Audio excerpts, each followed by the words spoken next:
Okay, so now I've completed the cast on row and 2 rows of purls, and I'm ready to start the first row of the instructions. So here we go. It says purl 1, then knit 1. So I bring the yarn to the front so I can start with the purl. And I purl 1 and knit 1. Then in the instructions, I come to a bracket. That means that everything in this bracket is going to be repeated to the last 3 stitches. Okay, so I'm going to keep doing this part until I have 3 stitches left on my needle. So I'm going to knit 2 together, knit 2 together. Knit 2 together creates a right leaning and decrease. So you see, when you do a knit 2 together, I'm going to take this out and show you again. When you do a knit 2 together, the stitch that's on the left ends up on top of the one on the right. You see, like this. That one ends up on top and leaning to the right. So that's called a right leaning decrease. So the next step is to knit 1. I'm trying to keep the knitting in front of you. Knit 1, yarn over, knit 1,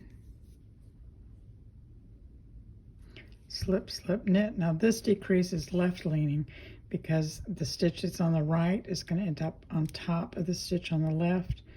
So it's going to go slip, slip, and then we knit those 2 stitches together through the back loop, and you get a left leaning decrease. Do you see this here being a left leaning? Let's compare the knit 2 together is a right leaning, and the slip, slip, knit is left leaning. And then the next step is to knit 2. So we're going to continue those, the part that's in the brackets until there's 3 stitches. Knit 2 together, knit 1, yarn over, knit 1, slip, slip, knit 2 together through the back loop. And that's your SSK, and then knit 2. So here we go again. Knit 2 together, knit 1, yarn over, knit 1, slip, slip, knit, knit 2, knit 2 together, knit 1, yarn over, knit 1, slip, slip, knit, knit 2.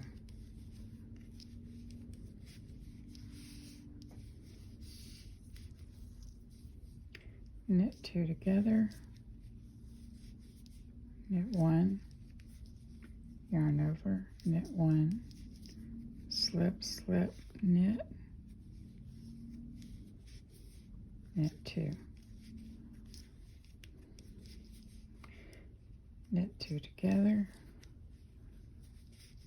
knit 1, yarn over, knit 1, slip, slip, knit, knit 2. We have 3 stitches left, so we're going to follow the next instruction. It's knit 2, and purl 1. And that's to the end of our row. So it's a good indicator if you get to the end of one of the repeats of this section in the parentheses. When you get to the last time you've done that and there's 3 stitches left, then you're in good shape to knit 2, purl 1, and you'll end up just exactly right. You should have 47 stitches. So remember, we went from 53 stitches and now we're down to 47 stitches. So that's why it doesn't really work to use stitch markers on this case. And we're just going to learn to read the knitting to make sure things are lining up.